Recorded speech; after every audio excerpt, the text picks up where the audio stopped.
Never stop being curious, you know. My bad. I'm sorry. He probably gonna have to cut me laughing. That was hilarious. Ah, man. This man had the microphone backwards. My bad, guys. Yeah, this has Much been a clearer fun now. I was episode, thinking the but yeah. headphones were broken. I was like, wow. I was like, yeah. Yeah, my headphones bad, got a short guys. lead. I'm sorry. This is gonna be a fun episode when it comes out, man. This will be is fun for gonna be everyone to listen to. hilarious. But yeah, again, just to kind of like the Sparkles version of what I said. I don't know how this turned out, and I'm sorry, y'all. But yeah, just number one, be yourself. There are many different recording avenues you can take that are within the body of Christ that you can go and get your stuff recorded. If you can't get it recorded there, it's because you probably should not be recording it. I'm done. Respect. Welcome to the Godman podcast. This is Mike speaking. Rodney won't be joining us tonight, but we have a very special episode for everybody. We have Josiah, Amore, Vasquez, and Linden, Tyson, two Christian recording artists inside of the booth today to speak with us. Okay, you didn't like it? Josiah, Amore, Vasquez. Wow, he really put swag on it like that. Sheesh. And today we're going to be talking about their intro into music, the music industry as a whole, what it's like to be a Christian in. So without further ado, let's get into it. Josiah, how did you get into music? All praise to the Most High Yah. I'm Josiah. So it was predestined, bro. Even before, like, I could even remember, like, as a baby and, like, even in my mom's womb, my mom would tell me how she would get prophecies that I was going to be famous. Let me make this clear. Fame is not something I seek or that I want, and that doesn't necessarily have to pertain to music. It could be pertained to anything. But that being said, growing up my whole life, I used music to cope with things even before I knew what it was. I didn't come from the nicest house or the richest house, but you know, that's for another episode. But long story short, as early as I can remember, even at like 6 and 7 years old, I was using music as a form of therapy and didn't know. I remember distinctly when I was younger, one song that I made for my mom, and I didn't even realize until I was older that this is a form of like trauma manifesting, is and that I was even observing her this much. But I made a song. I was like, my mom's overstressed every day, but hey, it's not my fault. I just want to go and play. Sometimes it seems like a really bad dream, but hey, that's my life, so don't go to the extreme. And like, it sounded like some cute little kid stuff, but now that I'm older, just thinking about it. And shouts out to Linden, because the first take of this podcast, when he mentioned writing songs as a kid, it reminded me of that. But basically, even before I even knew what I was doing, my brain was already using this as an outlet. Wow. And growing up, like, I was always that kid who was into music. I always wanted to learn instruments, things of that nature. Orchestra, I was the orc dork who practiced their violin when they went home instead of just only playing it at school. Strive to be the concert master, overachiever, stuff like that, as far as music goes. And another thing was I was always an attention seeker. So the combination of being an artist and an attention seeker, you're just asking to be in the industry, you know. Now, as far as getting into the Christian hip-hop rap scene, just long story short, I started attending a church called Christ United Church International. Shouts out to them. And when I was there, I met people like Linden and DeMichael. But besides that, in middle school, when I was like my first year, they had a Christian talent show. And I entered with my violin because I wasn't super really big on rap music. I knew like popular radio songs, but I wasn't like now I'd be considered a backpacker, or you know what I mean, like a rap head. Yeah. But back then I wasn't into that. I was more into rock music and orchestra music and jazz music because I liked all genres of music, and those were my favorite. Especially like I used to like old rock songs from like the old WWE games back on PS2, like 3 Days Grace music and stuff like that. Wow, Linden's a nerd as well, so he knows what's up. All the nerdy rappers, we listen to rock music. We don't even listen to rap. We just rap because we're black. But yeah, it's true, man. But yeah, long story short, my siblings also are into music. My brother raps. He's not on this episode because I'm better than him, and my older brother raps as well. And also not on this episode because I'm better than him. But let me be humble. Let me be humble. Like, I don't want y'all to think I'm prideful. This is just how I crumbs. talk because I like to roast a lot. But long story short, we all just grew up that way. Whether it was for coping mechanisms, whether it was writing about guns that we didn't have and drugs and women that we didn't have, it just became our culture over time. That's all we knew was music. All we knew was rap music. I blame the media for that, but that's a whole other conversation. But long story short, the next year I entered the talent show. I chose to write a rap. I wrote a remix to Thrift Shop by Amore. We've all heard the song. I'm going to save you guys the cringe of me quoting some 11-year-old middle school rap.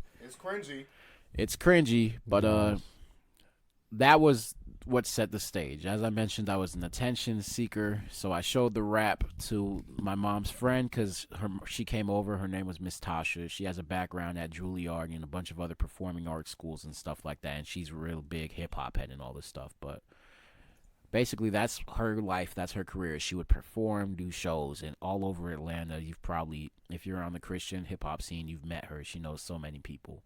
But I didn't know she even did all this. I was just being an attention seeker, and I was like, Miss Tasha, come and listen to my rap I made. And she loved it. She ate it up. She taught me and Jared how to perform. She started opening platforms for us to perform on stages and stuff in middle school, performing at malls, at churches, at different events and things of that nature. And of course, I won the talent show on top of that.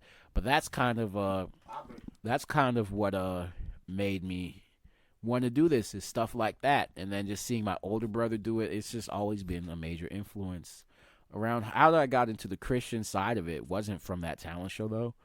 That was just me making a Christian rap because I wanted to win some money off some Christians. But in high school, as I got older, I was in that rebellious teenage phase where I hate my background and I resent everybody, and I think that I deserve everything without any work because I grew up poor and woe is me, instead of, playing with the cards I was dealt with and being a man about things. So yeah, I was definitely being liberal. I'm not very liberal at all now. I'm definitely more conservative now, but in high school, that's what I was on. And I wanted to attain all the attention I wanted, and I wanted to not be poor, and I was going to sell my soul and join the industry. A lot of people consider it the Illuminati. I just call it what it is Satanism. I was going to be a Satanist. Yep. I was doing different things that my family didn't know about. I was practicing astral projection. I was communicating with demons and different celebrities in my sleep. I was given offers. I was told things to do. I knew what to do. There was even days where I was pondering, if I were to sacrifice somebody in my family for this, who would it be? Who do I love the least? And it probably would have been my little sister because I don't like her. But yeah. Long story short, because this is getting long. Of course, obviously, I'm on this episode because I chose not to do that, and I turned my life around in that aspect. I still wanted to do music, but I didn't care about fame. I don't care about money. I just want to make my creator happy, continue to use this as my number one form of therapy, but also to use it as a form of ministry, to reach out to other people like me. And I don't want to be labeled a Christian artist. I don't look at myself as that. I look at myself as a human that is striving to achieve grace, favor, and the honor and esteem of being a follower of the way and trying to be more like my creator every day. And my music isn't really what I'd consider what's modern Christian hip-hop. It's more of just me being very transparent about my personal walk and making music that's positive and conscious for people to consider, that will encourage them to take their walks more seriously and understand that they aren't perfect. Not taking grace as an excuse, but realizing that now that we have this grace, instead of using it as an excuse and say it's on the cross, actually trying to do better and talking about the struggles we face every day, being transparent, being real. And that's why I barely make music. I have over 100 songs, but I only have 3 out because I don't care about numbers. I don't care about marketing. I don't care about any of that. I care about making what I feel in my spirit is needed at the time. If it's in my ruach, I'll drop it. If it's not, then it stays on the computer. I'm going to be real with you, Josiah. That's all. maybe you need to release some of those songs to help your pockets a little bit.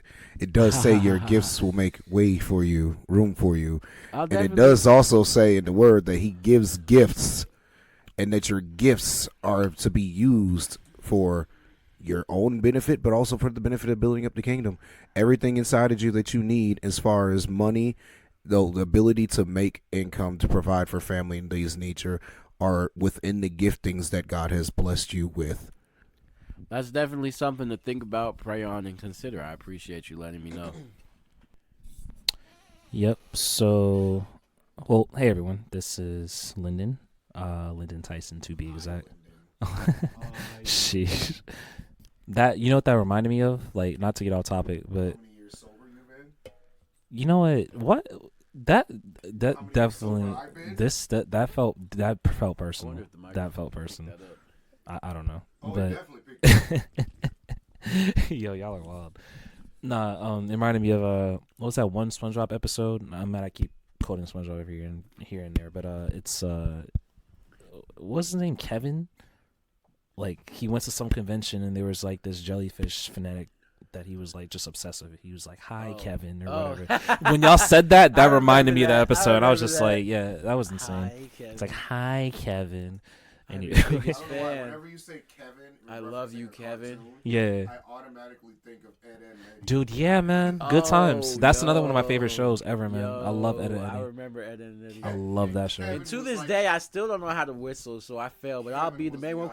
That actually taught me how to whistle in a way. I mean, I've kind of been able to whistle prior to, but yeah.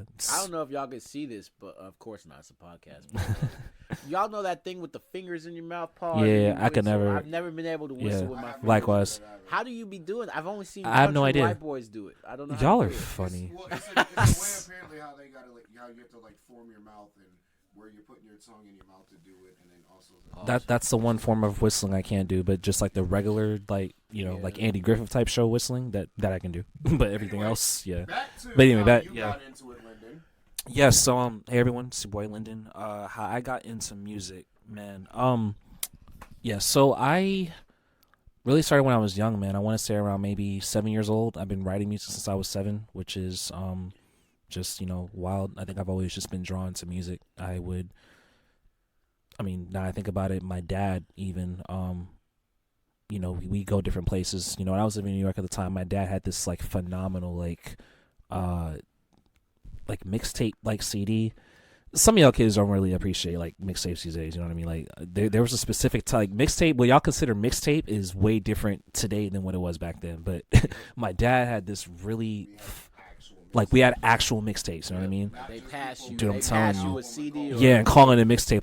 Pass you a CD or a tape. Yeah, dude. But my dad had this really fire CD. I think my uncle made for him, his brother. So it was dope, man. We always go different places. When we were back living in New York, and he had just a whole bunch of classic hip hop, everything from Tupac to Biggie to and so that kind of grew my love for.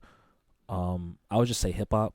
I'm into, and I love many different genres. I'm very eclectic. I'm very careful about what I listen to because I feel like not everything is meant to be listened to. Some things do open doorways and whatnot, and we are, I would say, the byproduct of our environment and what we're surrounded by. But yeah, so hip hop for me kind of came from there, and then growing up I was a kid who definitely was really into Disney Channel. So seeing stuff like the Jonas Brothers, and I feel so cringy talking about it, but Hannah Montana, those kind of things were part of what inspired me to want to do music. I just thought it was something cool about being on a stage and, singing or rapping and jumping around. And I don't know, there's just this really cool energy about it. I just kind of always wanted to do that. My G, are you telling me that Miley Cyrus made you want to become a rapper? I am not saying that. Matter of fact, let's edit that part out. No. Edit that. No. Hey, time out. Okay, edit that part out. Oh, I ain't editing we're going to edit that part out. I ain't editing nothing. Oh, man. Hannah Montana, that's what got you? Nah, to be honest, y'all are funny. Not to be honest, not even Billy Ray Cyrus. Y'all are bad. My achy breaky heart. Yeah. Nah, best of both worlds. Y'all are funny. Nah, but a lot of it was y'all are insane. That's bad. That is bad. Nah. Okay, we're gonna edit that part out. Hopefully. He's not. Never mind. Dang, that's tough. That's tough. You're just as Nah. worse as high school Josiah. That's bad. But nah. My inspiration kind of drew from a lot of different places. Disney Channel was definitely one of them. I just thought it was always cool. Like specifically, I remember when I was a kid. There was this music video that came on, and it was like the concert tour footage of like the Jonas Brothers.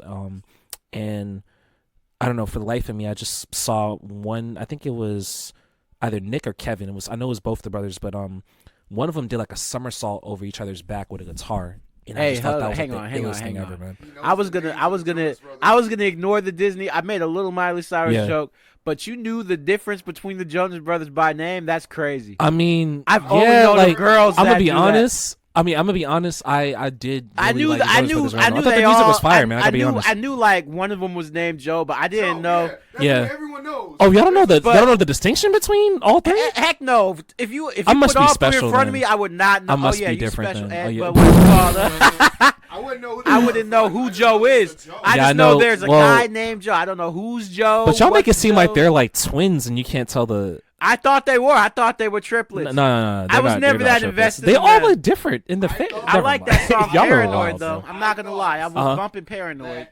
Yeah. Yes. Absolutely. Bright brothers that made music that wasn't for me. Y'all are funny. That I wasn't gonna listen to. I Yeah, like Paranoid. so- I like I'm in I love with love the Beast Paramore. Girl. Shouts to Paramore. That they came out and that I was in. Mm. And again, a lot of Disney Channel artists Yeah. I wasn't gonna listen to. Okay. Like except for Christina. What was her? Christina Milian. Was she Disney for real? Was she? Yeah, I don't remember did her the being Kim Disney. Possible thing. Oh yeah, she did. You almost forgot Now, about that that. song That was was an fire. elite song, That's how I got. dude. Good times. Yeah, man. Other than that, Average I'm not girl, getting to- and I. Makes me wanna like. Yeah. What?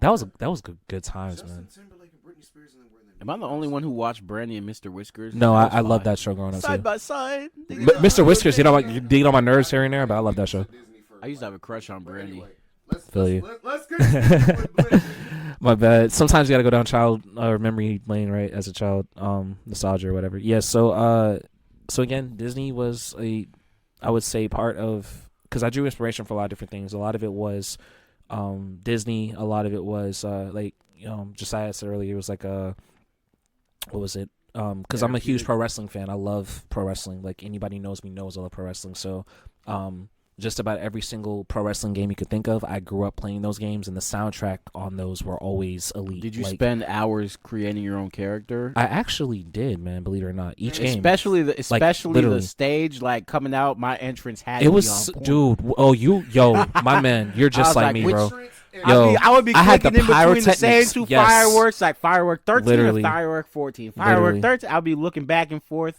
Then if I change a Good song, I got times. to see how everything looks with that song. Yeah. now. You get to then later. They gave Yeah. us way too much customization Telling back you. then. But that's how you knew you're. And I Yeah, prefer the old games. Of Side course. note, when I Yeah. get AEW, play me in that. I'm finna got buy the you. AEW. Say no more, bro. I got you. That's the one game. Shouts to AEW, by I the way, need to too. buy that. I'm gonna definitely get that. I don't, man. I'm gonna get that soon though.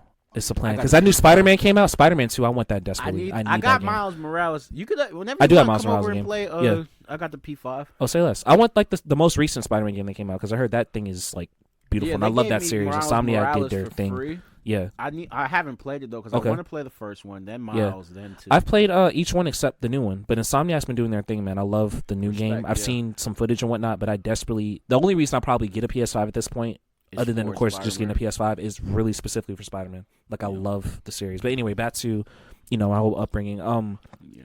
But yeah, I draw inspiration from a lot of different things, man. A lot of it was Disney. A lot of it was different games I played. A lot of it was, just me being with friends who were also into different types of genres of music. Like I remember in 8th grade specifically, like for me, that was like my rock era. It was my System of a Down era. It was Yep. my 3 Days Grace era. It was my Yes. Paramore era. It was my, yeah, definitely Evanescence. I mean, dude. Well, Evanescence for me really started when I was Real quick. real young, though. Yeah, good. Real quick though, did you watch School of Rock as a kid? I did watch. And you Wow, loved how did it. you know, bro? That was And you my loved film. it. I was love the that other. film. Outside of WWE, I it was love School that of film. Rock. School that of was Rock. it for me. Shouts to Jack Black. When I got a guitar, the first thing I did was that. Yeah, Smoke on the Water is, come on. Anybody who plays guitar, that's generally probably the first song you actually learn guitar It is was like Smoke on because the of Water. School of You have Rock. to. Yeah. I used to jump off of 100%. furniture at the last song, Yes. Teacher's Pet. I would jump off, and if you want it, I'll Good jump off times. the bed.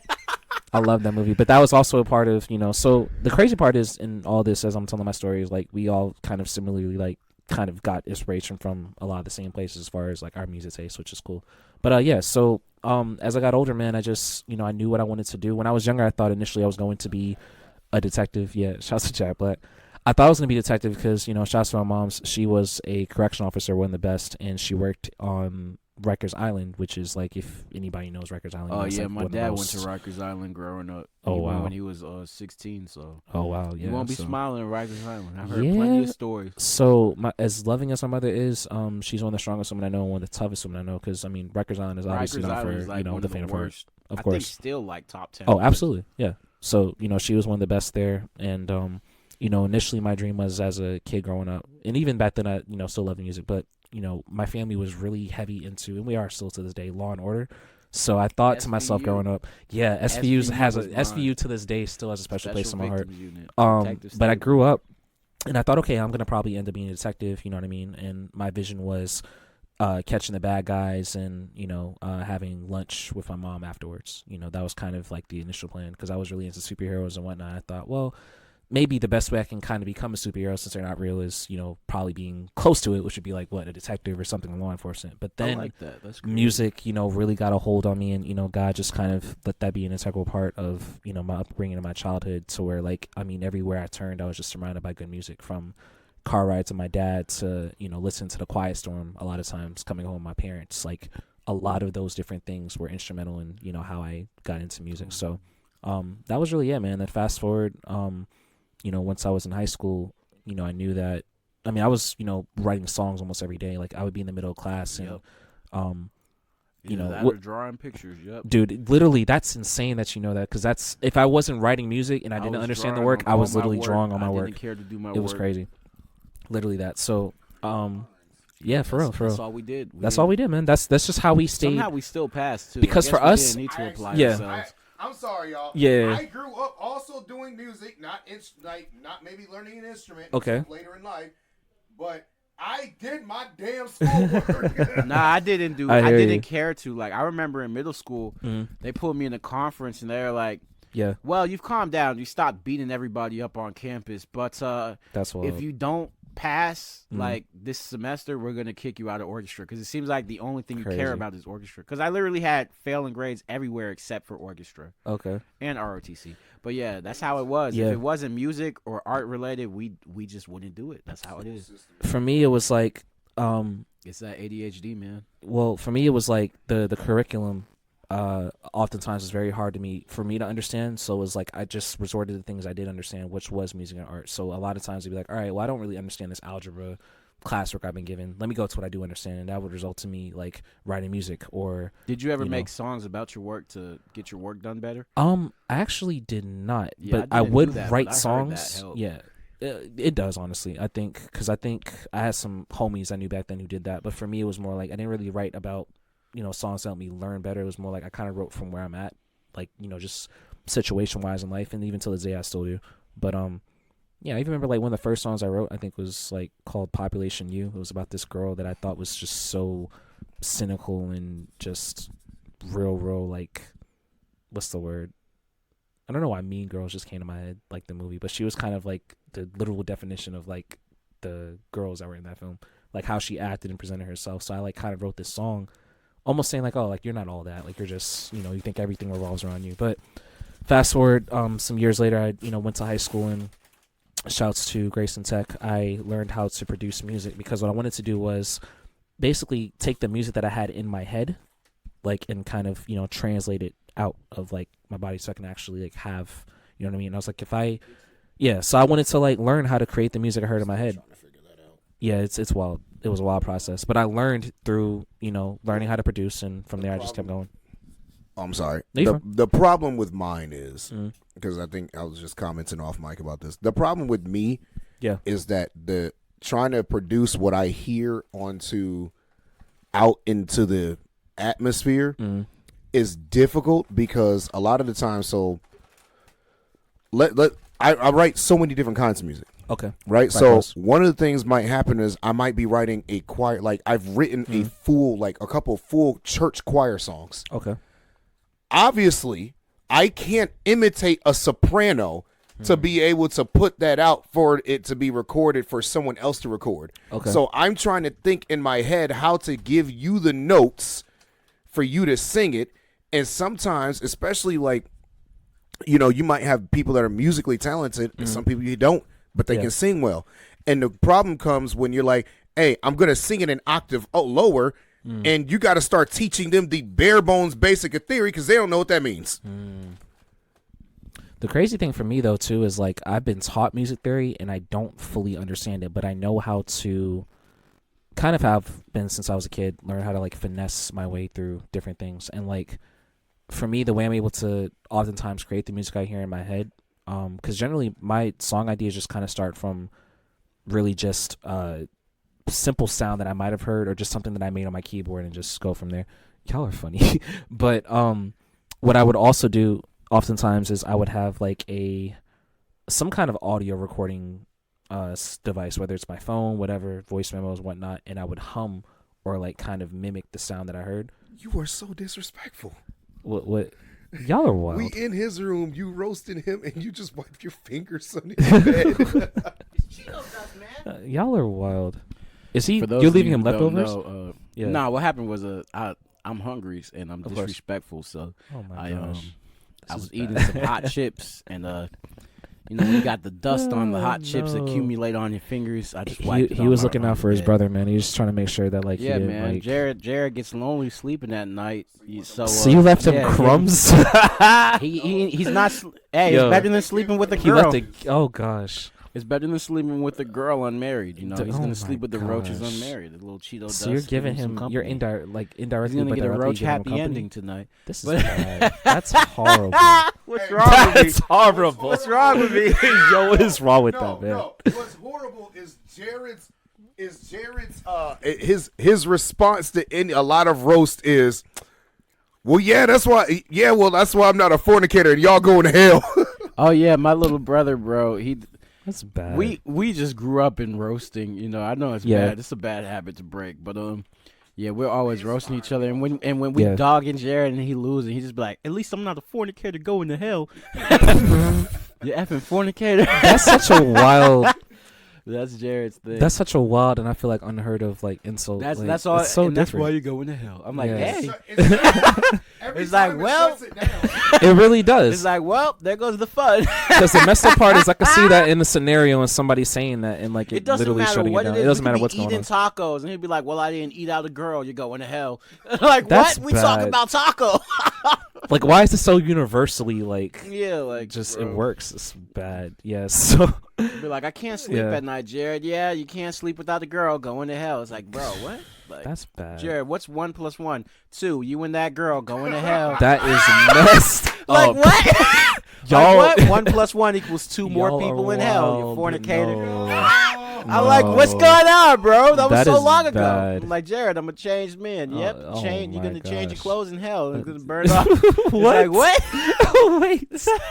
That's his only roast. That's He such a can't. wild- He's not good at rebuttals, so he just That's such a goes wild thing straight to for say, the man. past. But yeah, I don't even know. It's a good I thing think he's not on this episode that's because he's not good enough. But yeah, that's kind of like my little upbringing, man. Basically, I've been influenced by a lot, and as a result of my influence, I just kind of just God gave me some incredible gifts, and I just ended up creating music that I love to make that also glorifies Him. So there we are. All right, that was awesome. I mean, it took a while to get these answers out. Jesus. Yeah, but it's all 28 having a good minutes. time. This has been a fun episode, man. Seriously. Yeah, I know. I'm very long-winded too. Oh my God. Let's transition a little bit and talk about how you guys got it, like actually into the industry itself, and how do people in general get into the music industry and break into it? Like, I know some people will get in, just release music on YouTube or whatever, or independently throw it on DSPs. But how does that process work, especially when it comes to like actually getting recognition with the music that you're putting out yourself, including getting and after that, talk about how to get to the point where you're actually like funding and making music videos and the challenges that come with that, both of you. Wow. That was a lot. Yeah, but that's a good question though. Okay. I'll let him go. Let me be clear. I'm not the king of streams. I'm not the king of views. I only drop when I want to drop. However, that doesn't mean I don't have an idea of the formula for that. First things first, so what if you're a Christian artist or not?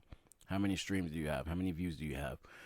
Christian record labels, or any record label in general nowadays, it doesn't matter how talented you are, they'll pick the dude with the Dr. Seuss rhymes over the metaphorical, lyrical guy every time if the Dr. Seuss rhymes has more views. Because at the end of the day, your views control algorithms, and 99% of all streaming app algorithms are made to make it impossible for more than like 1% of people to get streamed.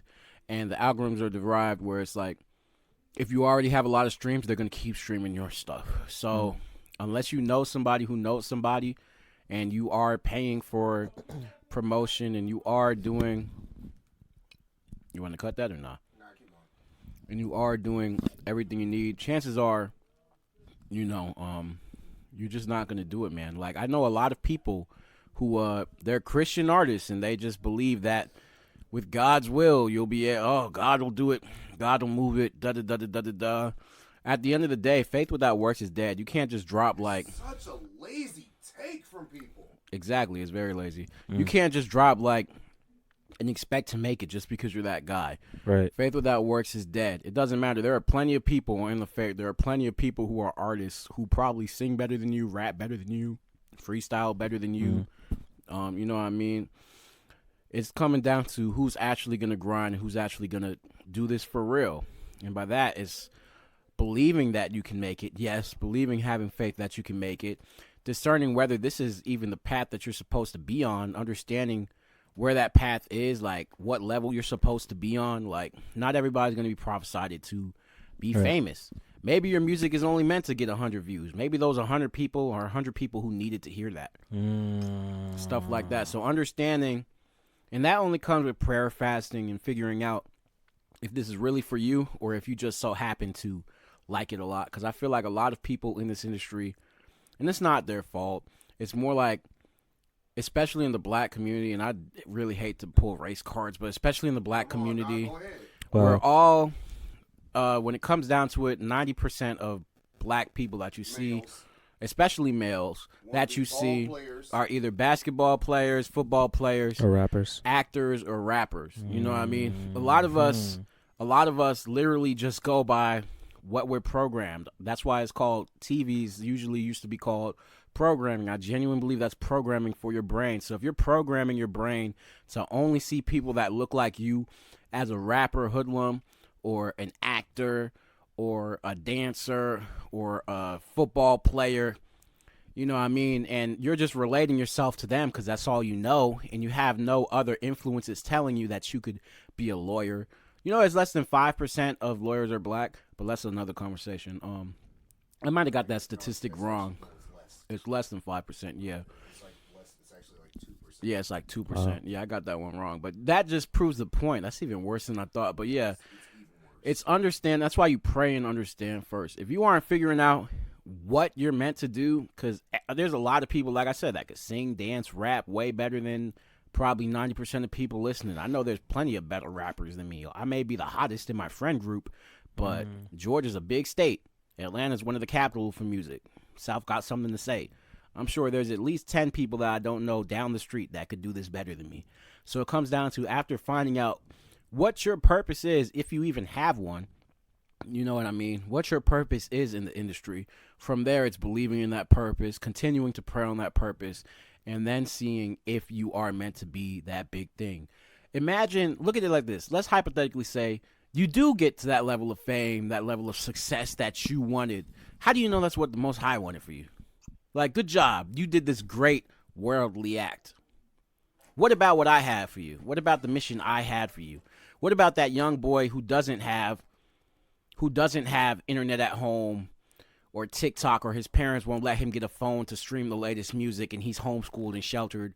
What about him when I wanted you to perform on a local level at a free event, but you were too busy ignoring all the free events and all the free things trying to chase the money, and now that soul that was specifically meant for you to save for my kingdom now isn't there? You got to figure out who you're supposed to reach.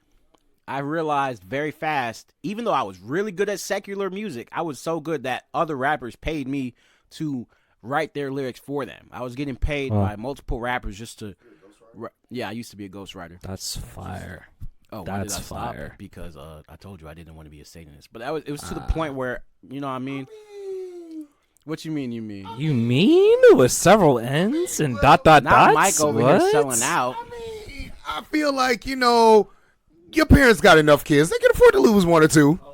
That's wild. That's That's actually funny. wild. I'm not gonna act like I didn't think that same thing when I was choosing who to sacrifice. That though. is My insane. parents got enough That kids; is they could lose insane. one or two. Same logic. Guys, I'm so sorry. I am so sorry. Let me That's put my dark insane. humor aside. Wow. But yeah, it's understanding who you're meant to reach. never thought about sacrificing Shawdale. No, what? No. Linden's like, you gotta No. keep that toxic No. family trait over there, buddy. No, y'all can He's have like, you that. better I'm sit next chilling. to Josiah at the Y'all can lunch have table. it. I'm sitting with the other kids. I would never have thought that about my family. Yeah, likewise. You're really wild, Josiah. But yeah. Hey, I was really wild. I'm not really. Well, I'm Past still wild. tense was. Yeah. That's insane. Baby steps, man. But yeah, that being said, it's praying and understanding. All right, obviously this desire is coming from somewhere. Is this of the Most High, or is this of myself? Is this a selfish desire? Do I not even realize what it is because I'm that new in my faith, or I have too much pride and audacity to think that I was supposed to settle for something else? Is my pride that bloated where I'm like, I'm supposed to be Lecrae, I'm supposed to be this? Is my pride that bloated and inflated that just because I could freestyle better than all my people on the lunch table, you know what I mean? But yeah. I'm It's actually glad. I'm actually glad that one thing that you did say about the different levels to this when it comes to having the ability, because I think the problem with a lot of us is we see ourselves as, I have this gift that God's given me, so therefore I'm supposed to be like on a grand stage doing it, and that's not the truth. I spoke with somebody recently about this, about that everybody wasn't meant to be famous, and your gift wasn't meant necessarily for you to be up there. I can sing. I used to be able to sing, but I can sing. I've never thought that I was supposed to be a professional recording artist. Yep. I understood that my love for music and my ability to sing well and lead in worship and praise was meant for me inside the establishment of the body. That's what it was given for. It wasn't given for me to be going out there and recording music and trying to get famous and money off of it. That's not what the purpose was for me. But the purpose of that specific gift was to do that. And that purpose of that specific gift was to be able to do, like, for example, what I do in my job when I'm out there singing and worshiping. And I will literally be worshiping sometimes, and my manager will come out and everybody else will stop. It would change the entire atmosphere. We have to understand why the giftings were given to us instead of misusing them. A lot of us abuse and misuse the gifts that God has given us, and it's not supposed to be that way. You have to understand why God has given you the gifts that he's given you. And a lot of that, and people don't want to hear this, but a lot of that is going to come with being under submission under the leaders that God has placed you under, and being under their covering for them to be able to tell you what it is, because God is going to speak to your leaders on your behalf on a lot of things in your life of what you should be doing and what you shouldn't be doing. Period. As Bars. the girls say nowadays. Bars, son. Yeah, that was almost as hot as my 16 bar freestyles. Yeah, that was good. That's a good word, man. What are your thoughts, though, Linden, on But yeah, moral of the story from my point of view is figure out what level you're on, and then from there, research and do the work for that thing. You know what I mean? Linden's been on billboards. I haven't even gotten that far. You know what I mean? Our walks are completely different. I'm waiting on that Hot 100, man. Oh yeah, we need to see you on Funk Flex. We need to hear the bomb sound effect. That wow, Funk Master Flex night. Funk Master Flex night. For Funk Master. You are now listening to the Five Fingers of You are Death. now listening to the Five Fingers of Death. DJ Wonder plays 5 extraordinary beats tested to build your lyrical. I used to watch that religiously, so I know the whole intro.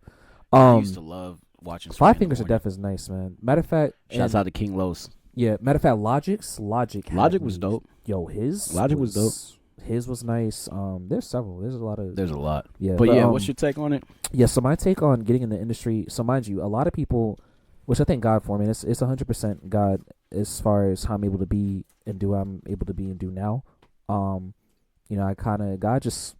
I mean, not to even be funny about it, but I kid y'all not. Like when God and I work, it's like Michael Jordan and Scottie Pippen. Like God will literally just throw me assists and make me look good. You know what I mean? It's like he'll tell me like, "Yo, go here, do this." Like the whole billboard placement that I got, to be on that billboard. Matter of fact, like that was actually like the biggest billboard in Atlanta. Like it's been a dream of mine since I was probably like about 11 years old to be on that billboard, and I would always like say it to myself growing up. You know, anytime I went to the city, I'm gonna be on there one day. But that was 100% God, man. It was just an act of obedience. I was, you know, at home one day and literally God was like, yo, like call the company that supposedly owns it. And I kid y'all not, the way I was able to get on there was just constant communication. I was polite. I was just being obedient. And next thing I know, I'm in a billboard that typically would cost like $1,200, maybe $1,400 to be on, and I'm being on there. I think it was in total, but the reality was for free. I got on that billboard for. Whoa, he got on there for free. Wait a second, I didn't know that part. It was that I don't think I told y'all that story. Switching. He said all he was no, but like I said, dude, and that's just the amazing part about serving God and you know really trusting God and just being obedient to where He tells you to go and how to move. Like I honestly, $1,200 is a used car on Craigslist. That's dude, crazy. You're funny, but it was 100% free. And the way it worked was just, I don't know, it just God, made it work. Even down to how I'm able to be on, channels like Vivo. It's just straight like obedience, and it's just it's a mix of obedience, but it's also just having that faith and confidence in yourself that you can actually do what you're out there doing. I had to literally kind of believe that the stuff that I'm putting out is stuff that I actually believe in. And I don't make music and put out music that I don't believe in, that I don't like. You know what I mean? That's all representative of me. I think you're burying the lead, though, bro. Like, the billboard was really impressive. Yeah. But I thank God for that, but yeah. The more impressive feat that you have achieved, that God has blessed you and put you in position for, was being featured on the Godman podcast. Yeah, amen. 100%. Shut up. 100%. Shut up. And that to me, and also shouts to the Godman podcast, man. I love what you guys are doing over here. It's awesome. You should change it to the Ya Man podcast. But the Ya Man podcast? Yas Man. That's we'll put that in the suggestion box. I'm not mixing Hebrew. Yeah. I'm not going to mix Aramaic and English. Y'all are funny. We'll put that in the suggestion box or something. I'm about to pull up the translation for me. Yeah, so to get into the industry, my bad, guys. One sec. I had to adjust myself real quick. So yeah, pause. Hey yo. Pause. Not like that. My headphones were my bad. My headphones were kind of slipping off. So I just want to make sure y'all can hear me clearly. My bad. But y'all are wild. Anyway, yeah. So getting into the industry, I think more than ever now, contrary to what someone may or may not say, as I'm about to say this, is actually a lot more easier to get into the music industry than it's ever been before. Because of the fact that the internet has become the new middleman. It used to be that back in the days, the 90s, the 80s, 70s, you really had to put in that hard work to really just even be seen by an A&R or even have the chance to be lucky or blessed enough to be approached by someone like Diddy or whoever, worked at whatever companies back then, right? If you're blessed to be approached by Diddy, you're going to get buried in the lake. Well, okay, sure. But you know what he meant. Yeah, thank you. But the reality is, it wasn't like the internet has made everyone a lot more easily accessible, I guess. And so as a result of it being that way, discovering new music and new artists is a lot more easier than it was before, as opposed to being say, for example, being an A&R for Atlantic Records and going to local talent shows or whatever bands are playing locally and, going to scout talent to see it's like, it almost reminds you of when you got athletes that are in different high schools, you know what I mean? And they have scouts from different colleges coming to see who's talented, who's really got it, whatever like that, so they can recruit, right? It's not like that anymore. It's like the internet has just made everything so open and easy access, which is very bittersweet, because the reality is, that everyone's making music. That's the sweet part, but the bitter part is that everyone's making music.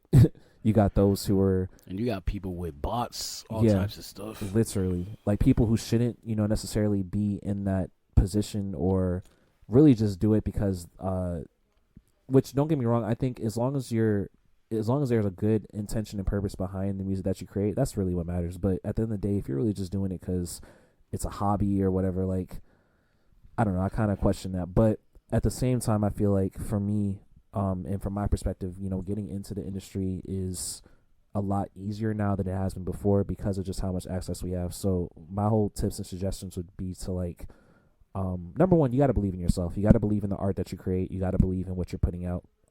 Otherwise, if you don't believe in it, no one else will.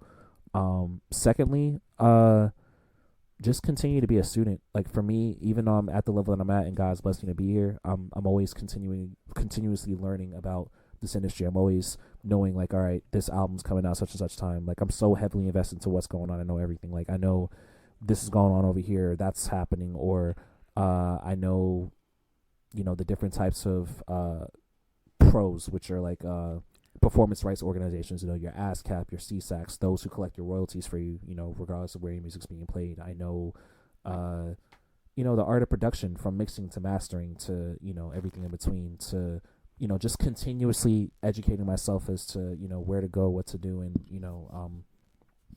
different things like that are instrumental into how to make it. But I would just say, be yourself, number one, and two, never lose your curiosity. Yeah, never stop being curious, My bad, yo. I'm sorry, he probably gonna have to cut me laughing. That was hilarious. Man. This man was speaking into the This man had the microphone backwards. My bad, guys. Yeah, this has been a fun episode. I was thinking the headphones were broken. I was like, wow. I was like, yeah, my bad, guys. I'm sorry. This is gonna be a fun episode when it comes out, man. This will be fun for everyone to listen to. But yeah, again, just to kind of, like, if the Sparkles version of what I said, I don't know how this turned out, and I'm sorry, y'all, but yeah, just number one, be yourself, and two, continue to be a student. Never stop learning, never stop trying to gain information. How I got to where I am is just I'm still a student. A lot of people think, like, oh, Linden, like, you've made it, you got this going on, that going on. Honestly, man, I'm only here literally because of the grace of God and just the doors that God has personally opened for me. Like, it's things that I've dreamed of doing, but it's just like Josiah said earlier, faith without works is dead. I have the faith and I believe that I can do what I'm doing now, but I also put the work into it as well. I did the research. I, read different articles. I went to different sites. I asked different people that are in this industry, hey, how did you get to this, or how did you allow this to happen? The whole me get on Vivo thing was just really me just doing my own self, like, searching, like going on Google and researching and asking, different questions. It doesn't really hurt to, do the research and be humble enough to want to gain information. I think once you are in that state, everything's so easily accessible and easy to, like, achieve from there. So that's kind of how I've gotten to where I've gotten to. Hey, real quick though, I don't know if this ties into the question, but one thing I want to say to y'all that was just anybody listening, if you are interested in this, don't expect, just because, let's say hypothetically you do get on a billboard or something, don't just think you're immediately going to be rich, or you immediately made the come up. Me and Linden have actual jobs. Like, this isn't just something we do full time. If you're really going to get on that level where this pays your bills and all that, it's going to cost you something. Take it from the dude who was almost a Satanist. That's all I'm going to say. Don't be thinking, if the Most High opens the door for it, of course, profit off this as much as you can. But don't think just because otherwise you got to give up that big toe. Yeah, otherwise you got to give the up big that toe big is toe. insane. You know what I mean? Don't be thinking that just because you get a billboard or a Vivo or you get a Lecrae cosign, you know what I mean? Don't be thinking that that just means you hit it big. What's up with Lecrae? You know We have to... Why do you keep mentioning Lecrae? Y'all were mentioning Lecrae. No, but every time I say Lecrae, he you're more like, so mentioned Lecrae, but yeah, he. First off, I'm let me say curious as to this: what's going on I'm with not that. really a big Lecrae fan, anyways. I'm just using him as an example I might because he's actually like be the biggest one on Christian the artist. opposite end here. So I love let's get Lecrae, something actually. straight. All right, before we go to the next question, I'll go ahead and Mike clear has the to air say why something. I feel this way about Lecrae, all right? No diss to the man's music, but the man didn't make it as a secular artist and decided to jump into Christian music to try and recoup after that. That feels disingenuous to me. Go where you were trying to go, bro. What did you say? You said he started as a secular He artist? started as a secular artist. Oh, and then he couldn't hopped into hack the Christian as a scene? secular artist. And so then he hopped into Christian music and became, he's the best rapper. Do you like the Kanye West Christian music or no? Like, are you talking about the Sunday service gospel choir? No, just anything Kanye does Christian. Do you like that stuff? I like or the no? Sunday service gospel choir. Well, ain't that the same thing? No, it's not. Because Kanye was. Well, Kanye produced. I don't want to say Kanye produced the Sunday service album. Clear that but if you look if you go to look to play that album, it's under Sunday service choir. It's not under Kanye West. Kanye West was singing on it. He just produced it. But I'm saying like Kanye started secular too. So what's the difference? Just because look, it's the same thing. You sound like a hypocrite. No, it's not hypocrite. No, it's not hypocrisy. First of all, a contradiction. A contradiction. But here's the kicker, though. This is why I'm saying that. Let it be clear, y'all, that I'm not trying to sound like I'm defending Lecrae because honestly, I don't even really listen to him like that. But yeah. No, he's just definitely playing advocate against me right now, which is fine. Here's the difference between the Kanye and Lecrae thing, right? What's up? The difference between them is Kanye afterwards came out, I'm publicly Christian now. I wasn't before. I'm publicly Christian, regardless if it's true or not, right? But I don't think it's true, by the way. But secondly, again, the Sunday Service album is not Kanye. He just produced it. That's not him performing nothing. That's another whole choir. That's why they had that whole issue where they were suing him because they didn't pay him what he was supposed to pay him. It's not under Kanye West. If you search that album up, that's not under Kanye West's name. That's under the Sunday Service choir name. But let's be real. His other music that he says, Kanye. Yeah, because people are idiots that tie everything to a big name if they can.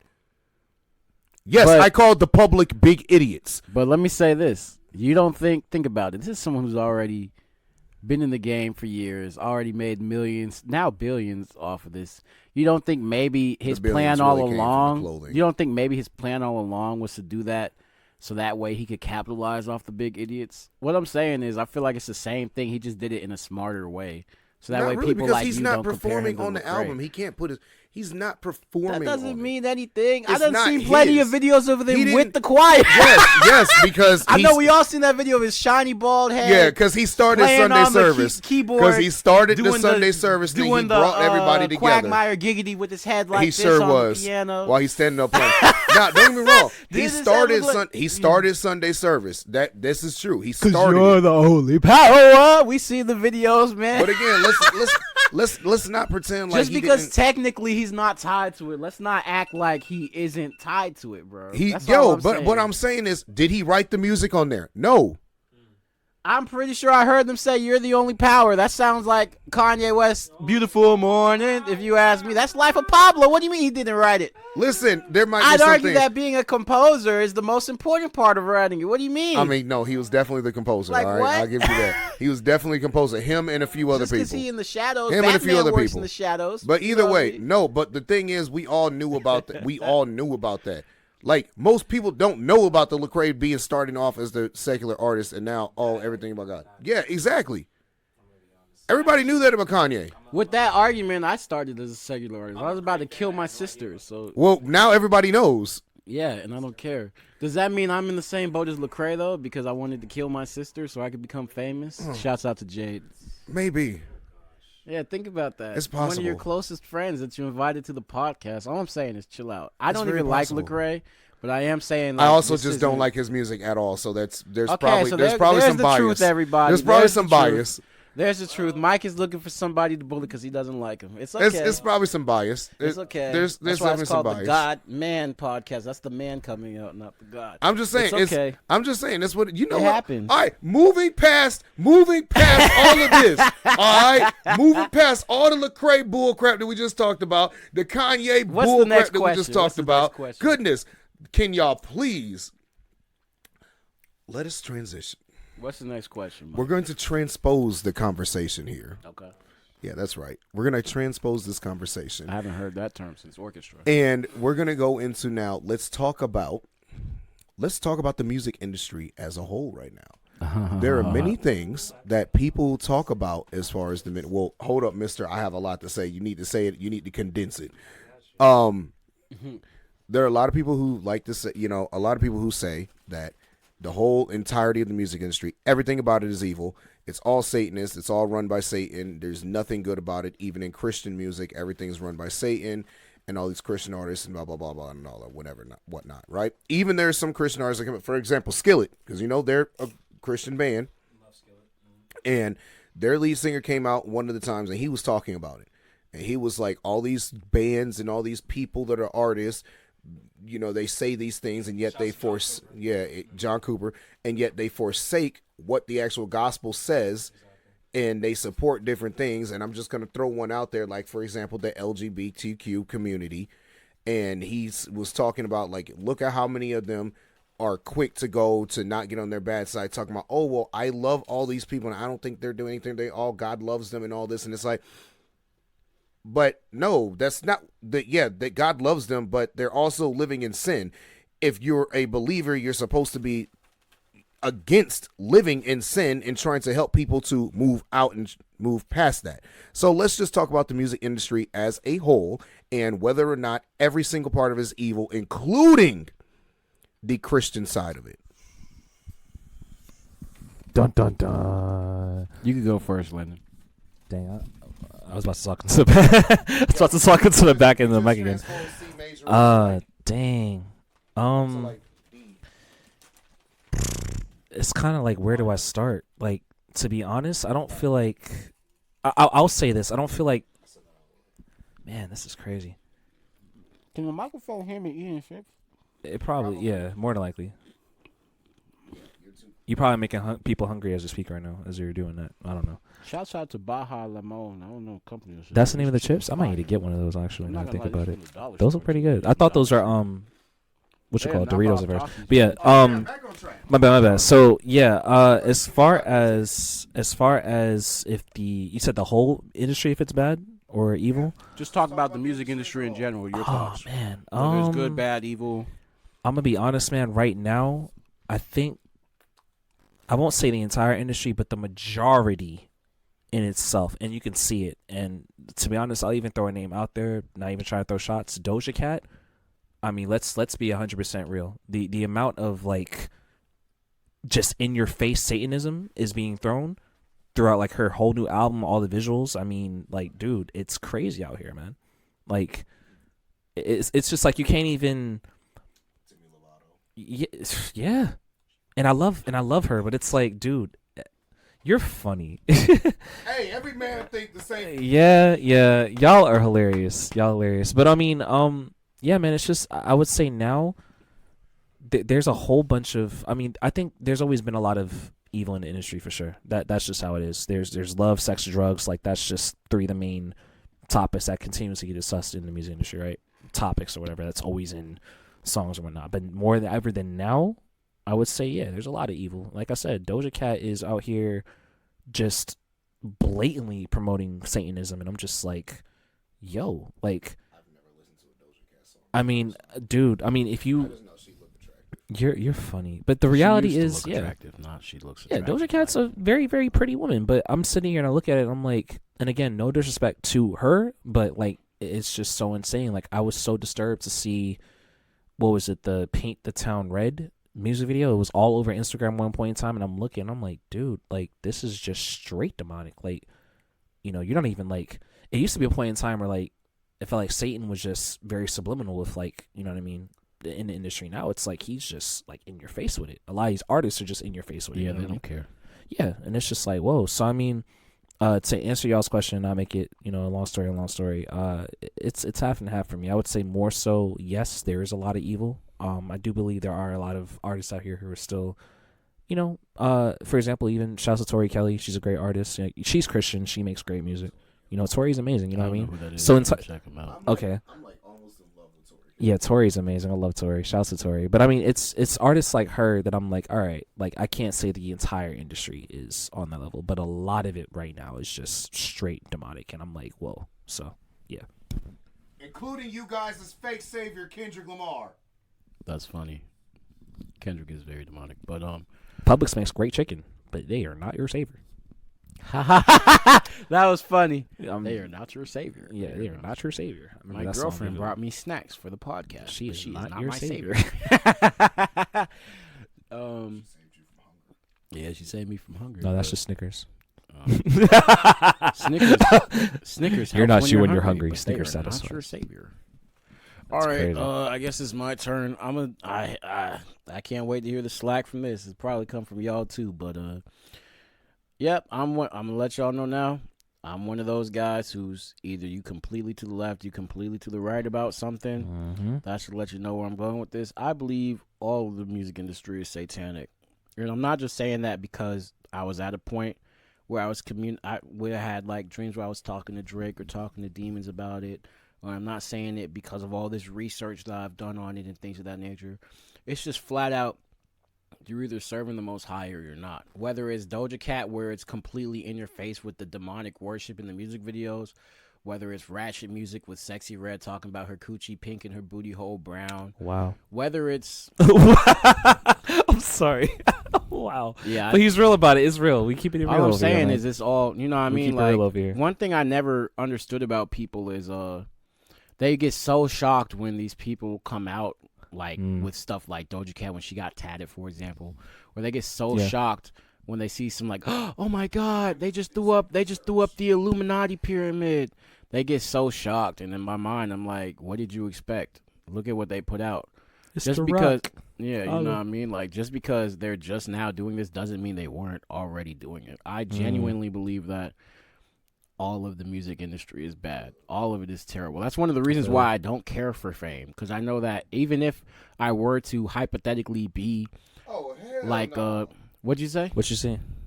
Hang on, let's see if this is worth images. Oh, you wanted to see the tattoo? Yeah, it's a Oh yeah, box. yeah. It's a box Hey, in it. it's scary, bro. Let me see.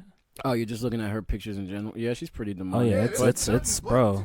yeah, Like but I was saying. let's just put like it I like was this: saying. they all are. You know what I mean? I don't care whether you think listening to who's that girl who was on like Victorious. Oh, You know who I'm Ariana talking Grande. about. Yeah, I don't care if Yeah. you think Ariana Grande. I don't care if you He think was gonna Ariana say Grande's music is different because it's not rap. I don't care if it's Robin Thicke. I don't care who you think it is. At the end of the day, it is demonic. I know so many people, including Christians, who believe like Beyonce is completely organic. This is all no. Like what? My thing is whether they put it in your face or whether they don't. At the end of the day, how do those lyrics line up with what the Most High says? Wow. How does it line up? It's That's bars. all you need to know. That's all Bars. you need to know, and that's how you know whether or not. No, don't interrupt me. Not yet. Not yet. Go not ahead. yet. Go not ahead. yet. Okay, you're just getting ready to. You know what I mean? And I know what you're gonna say because we've had this conversation. You at least one of the things you're finna say is you're gonna put up the argument that everything in this world is evil. But yeah, we know that. But what's it called? That's how I look at it. I'm like, with stuff like the Doja Cat in the video, people are shocked. I'm like, bro. I mean, she's Doja Cat. Her first song, she was out twerking. She had a song called Tia and Tamara about her boobs, literally naming them Tia and Tamara. What do you expect? You know what I mean? People like Uzi Vert, they're like, Uzi's a Satanist now. Uzi's probably been a Satanist. It's just, it comes down to this. Is somebody's car going off? Probably. Is that you, Mike? Might be Linden. It was me. It just stopped. Props on you getting in the car, by the way. Shouts out. Good job. But I know you grinded hard for that. I'm about to get mine, too. Continue what you were saying. But, yeah, it comes down to, are those lyrics of the Most High? Even with Christian rap, you know what I mean? And I'm not saying all these Christian artists are bad. I'm not saying Christian music's satanic, but sometimes, and I'm not going to act like I don't listen to secular music. Like, I still listen to secular music sometimes. I'm not going to lie. Like, in the car, I was listening to J. Cole, you know what I mean? But Cold World. J. Cole. Dream- Jermaine Cole.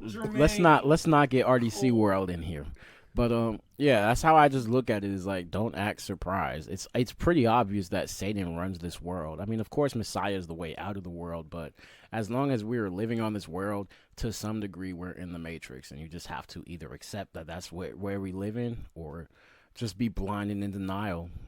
But even with Christian artists, like, there are so many so-called Christian artists, and it's like you see how they live, or you listen to their lyrics. Like, I love listening to certain Christian rappers, but sometimes they're no better than just secular rappers. Like, some of them Like, I'm trying not to call nobody out, but sometimes I hear lines and I'm like, what does this have to do with the Most High? Like, Andy Mineo, one of Lecrae's best friends. I remember, this one song he was talking about. His wife wanted to have kids. Right now, we just practicing.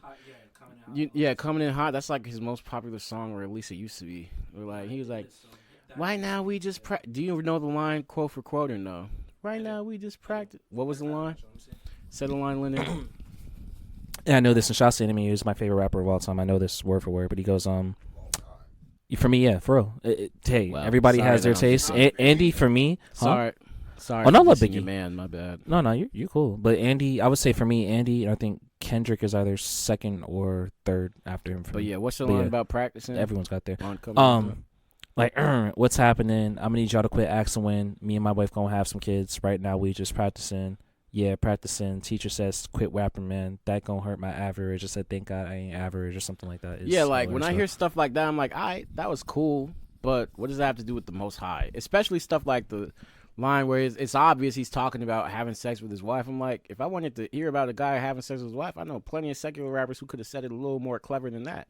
They just curse with it. You know what I mean? So in my mind, it's like, is it really glorifying the Most High? Because I know plenty of Christians. You know what I mean? And I'm not going to act like everything that I've ever done, you know what I mean? Like, I guess I look at it like this. Just because someone may have one or may come off as positive or conscious, that doesn't always mean that's related to the Most High. Like, what is their definition of positive?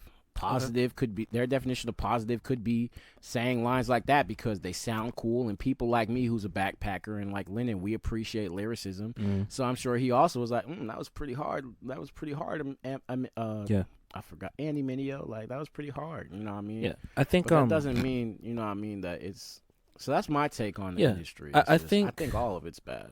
I think to piggyback off of that, at the end of the day, music's very subjective, right? Like, I think everyone has their different tastes and different, feels for what's what. And I think there's a difference between just a subjective side of music and then just straight up like, all right, what's actually good, right? And even like you said, good for the kingdom. From my perspective personally, I just feel like, I really think that, Andy is not trying to glorify the kingdom. I think if anything, he's signed to Reach Records, right? Like, Reach Records' whole motive and goal is to reach. It's in their name, to reach the masses. And some people might feel like, oh, well, their approach is not godly, or even to their perspective as godly as they feel like it should be, or as righteous as some might feel it should be. But I honestly don't really feel like Reach Records is not trying to continue the mission that they started when they started, or to keep going. I think overall, especially nowadays, I think Christian hip hop just in general has evolved actually tremendously, and even into Satanism. I ain't get to say my rebuttal. Oh, wow. Down, Mike. Okay. Keep talking. Yeah, but I was just saying, from my perspective, I just feel like, the music, and, some might disagree, I just feel like the music has gotten, better to me, just due to the fact not gonna that, lie, it sounds doper. Yeah, because Christian rap used to be the corniest Yeah. thing ever.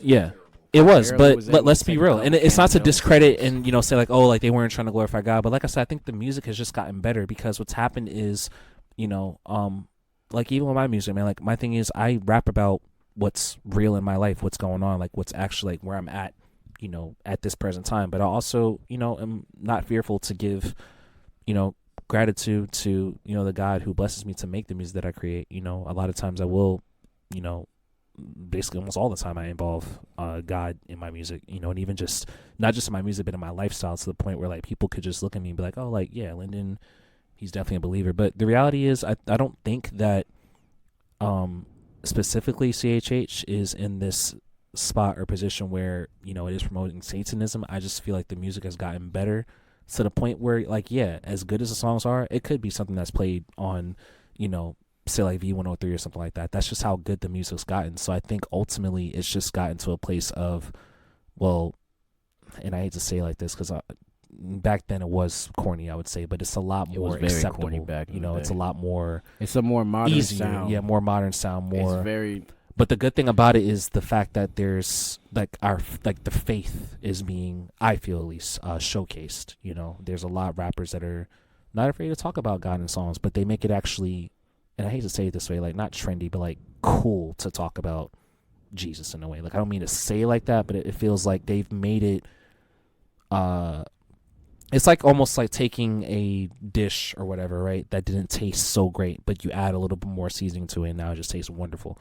Like they've kind of found a way White to perfect their people recipe versus black people cooking. I don't want you to put it that way, but on that note, I'll just I'll let that slide. I'm gonna just pass the mic because I didn't mean it to go that far. So last thing I'm gonna say is like just another example. And I like this guy. He's actually pretty talented to me. I got a couple of his songs, but John Keith, for example, no big deal. And John Keith, you know, I love a lot of what Indie Tribe puts out, but even them, there's certain songs where I'm like, what does any of this have to do with the Most High? Like, there's a lot of them where I'm just like, what does this have to do with him? You know what I mean? Like,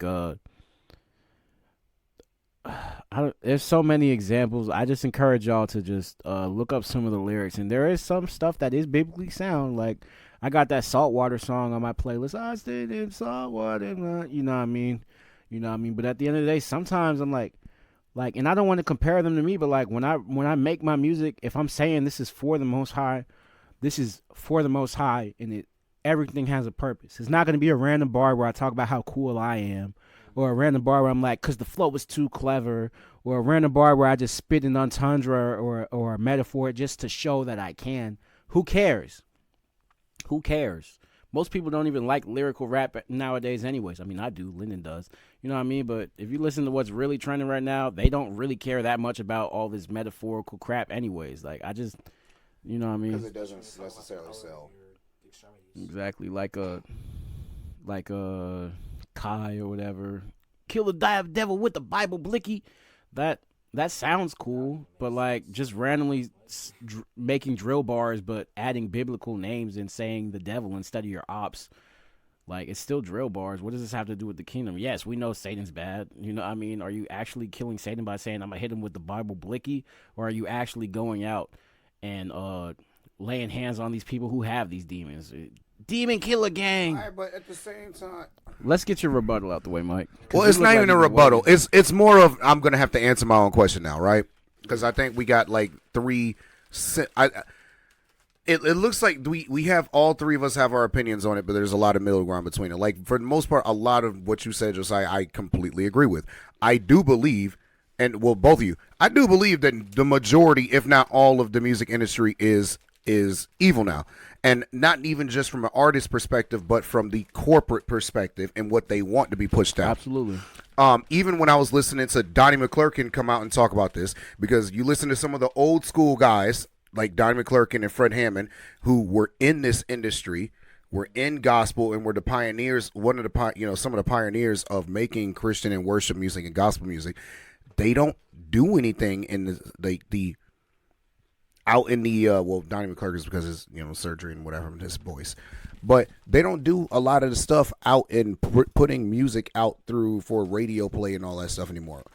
And they talked about how evil the industry has gotten and what actually goes on behind the scenes as far as even Christian artists and what's really going on behind the scenes with Christian artists and these Christian labels, which is why at the point, if you look, a lot of the actual worship music that is anointed, right?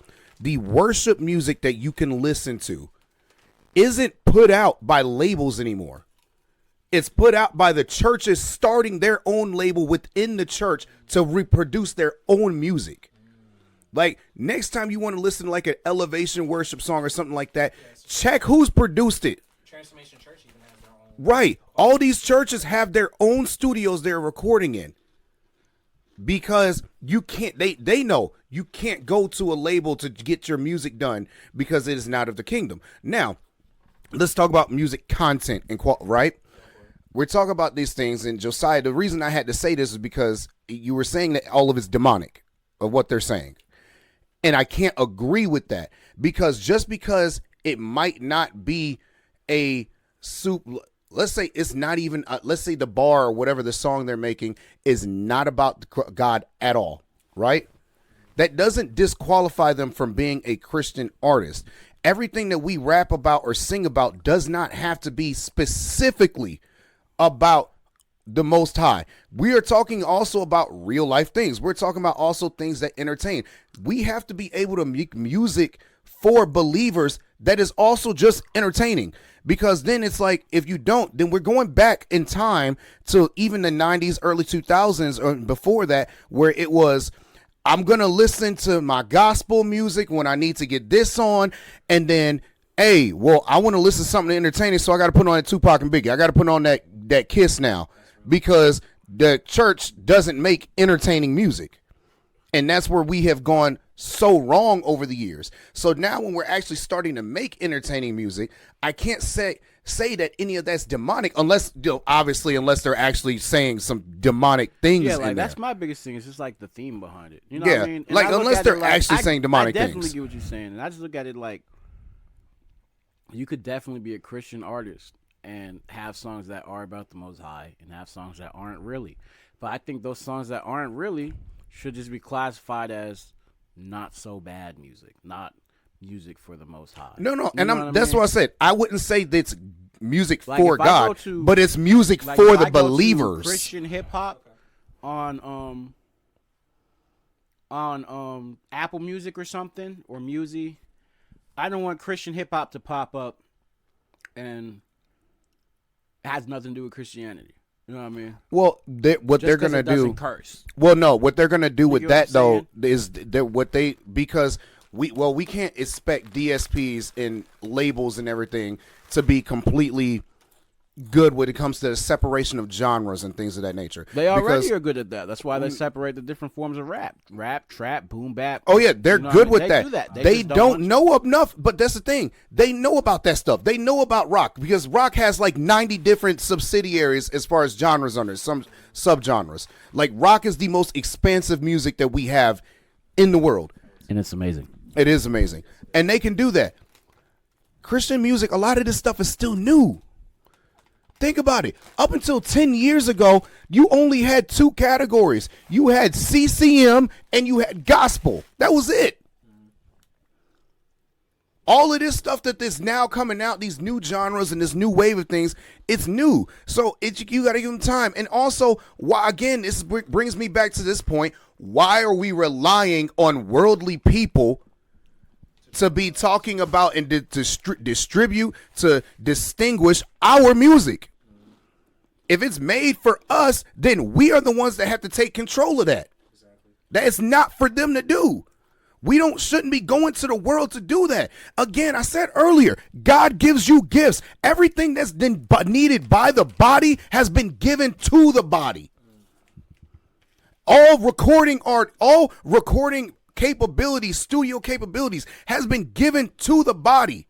So it's our job to regulate ourselves, not and let the world regulate us and the world's industry regulate us. We know that the music industry is inherently evil. We know this. Gospel artists have come out and said this. So why are some of us still going there to get the music done instead of doing it within the body? There are resources. There are many different recording avenues you can take that are within the body of Christ, that you can go and get your stuff recorded. If you can't get it recorded there, it's because you probably should not be recording it. I'm done. Respect. I like the part you Bars, added with the man. should not be recording it. That's good. Yeah. I definitely feel what you're saying. Respect. I feel like I'm preaching right now. No, you definitely said a word there, man. Definitely. You can't be preaching and talking about how fine mulatto is at the same time, though. Who? Mulatto. I didn't, but she is fine. She is. Yeah. Very attractive woman. She is fine. Why he just sip like that? Because Alani, first That was off, funny. y'all, if Yeah. you didn't know, like I said, we have jobs outside of music. My job is personal training and nutrition and stuff. If you are someone who's addicted to energy drinks and caffeine, at least get an Alani, because it's pretty good stuff. Tastes delicious. That was definitely That's an why I ad. was sipping like that. A because, non-sponsored ad, but yes. A non-sponsored ad, cut that from the take. You're right. Alani ain't paying me. Nope.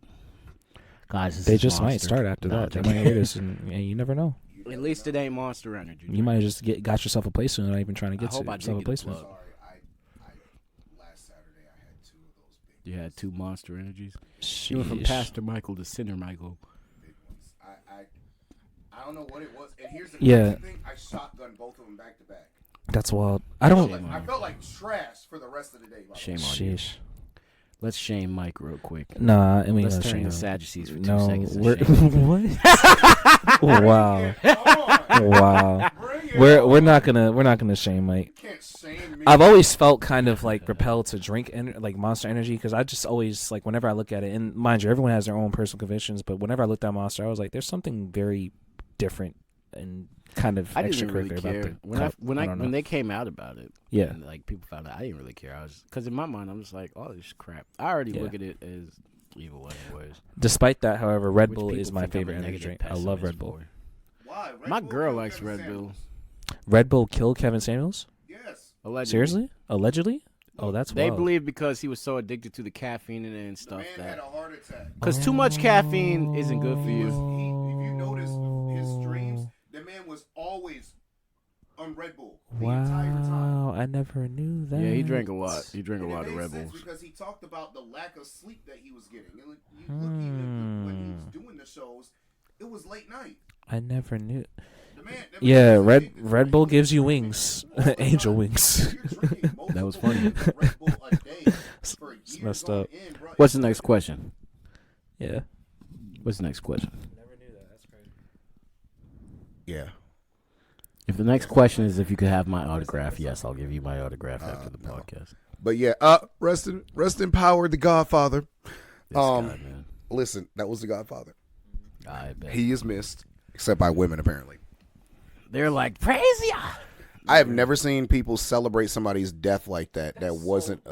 It was terrible. I was like, you know, usually when you celebrate somebody's death, it's like a Hitler or a Stalin, a Pol Pot, a Mao Zedong. You know, those kind of people. You know, Idi Amin, like. But like Kevin Samuels, that's what y'all like. This is where we gotten.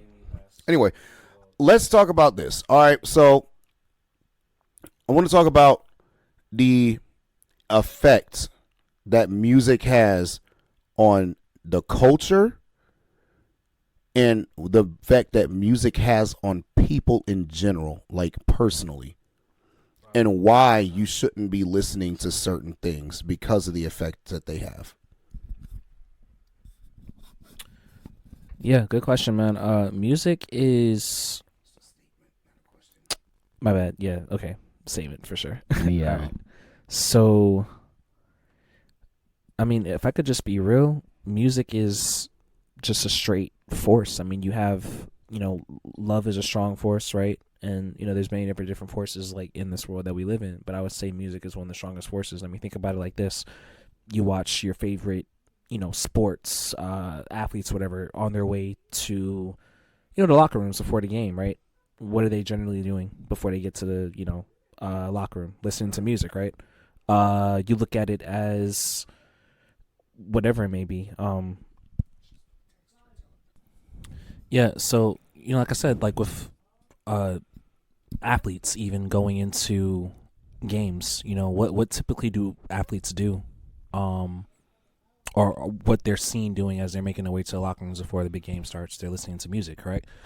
Same difference with, to be honest, I'll even look as far as, y'all are funny. I'll even think about, back in, like the Revolutionary War or any war back in American history. You know that, usually in wars, it wasn't just like different, countries fighting. They actually had marching bands, involved, like people playing music during the wars. Like music's a very, very influential force. So I mean, the reality is, I think it is very important. Definitely what you listen to, and just honestly, I feel like I've said this earlier, but we're literally a byproduct of our surroundings. So I think it's important to just keep in mind what you're listening to, and just know that music definitely has an influence. It's been crazy influential towards almost everything we do. You can't really kind of go anywhere without hearing music or, being surrounded by it at some point, some of the things that we do, or that we might even be into, regardless of what it may be, can be influenced by probably a song that we listened to when we were kids, you know what I mean? Or growing up. Like, yeah, music is crazy influential. My thoughts on music, real simple. Music is the number one influence to me. You know what I mean? Music is The frequencies, that determines everything. The lyrics, that determines everything. As a man thinks, so he is. So if I got Facts. murder, kill stuck in my brain all day, Facts. I'm more likely to be violent. If I got my coochie pink, my booty hole brown stuck in my head all day, I'm more likely to act like a ratchet baddie who could, do what I want. I think music is the number one influence. That's why even in other things with media, you hear music, like he said with basketball games. I love UFC, even though I believe all sports are rigged. I love watching UFC, and I love watching boxing, and they come out two songs. You know what I mean? Even in the Bible, music is used before. Like, wasn't it the Walls of Jericho? They marched around it, and then they blew horns or whatever. I don't know the story off the top of my head. That's what it was, yep. But, Exactly. yeah, like music is that's stop. I want to finish. But yeah, that be. Oh yeah, what's up? They did in the books when you were reading. I think it was like in Exodus when God was going before them. He did tell them they put the trumpets and those people and the worshipers in front of everybody else, so they would go in worshiping and playing music. Nah, that's facts. But yeah, man, music isn't everything. You know what I mean? If I'm correct, Satan, he was a musician, Why wouldn't music still be his greatest asset, his greatest weapon? You know what I mean? Like, and there's so many genres, it's meant to be his greatest asset. That's why he has genres to work for everybody. He's got rock stuff for people who like rock. He's got rap for people who like rap. He's got classical for older people. He's got jazz for people who like jazz. Like, music will always be the number one source. When I go to the gym, I have a gym playlist. Things that keep me tuned into the gym. Songs that keep me motivated in the gym. When I'm sad and I'm simping over some girl, I have a playlist for that, full of songs I can relate to. Because no matter what genre, there's gonna be some form of genre that's gonna appeal to my flesh in some way. It's the number one way to do it. Even if I'm not in the mood, music has such an influence. We started thinking that song in our head. We're like, actually, now I want to hear that song. Music is the most powerful weapon, in my opinion. Sound and frequency in general are the most powerful weapon. If we take traditional music out of the equation, just sound and frequency in general is one of the most powerful things on this planet. Vibrations. I agree. Vibrations have been used to heal cancer and autism and stuff. I mean, of course, those people who found that out were assassinated, but that's besides the point. You know what I mean? But that's how powerful this crap is. That's how powerful it is. And it only makes sense that Satan, who was literally the chief angel for worship, why wouldn't he just be the chief? He already rules this world. Why not use music to do it? Why not use that as one of the number one assets? The music sells the sex. The music sells the drugs. The music sells the guns. You know what I mean? I mentioned in the black community how we only see people who are athletes, actors, or musicians. You know what I mean?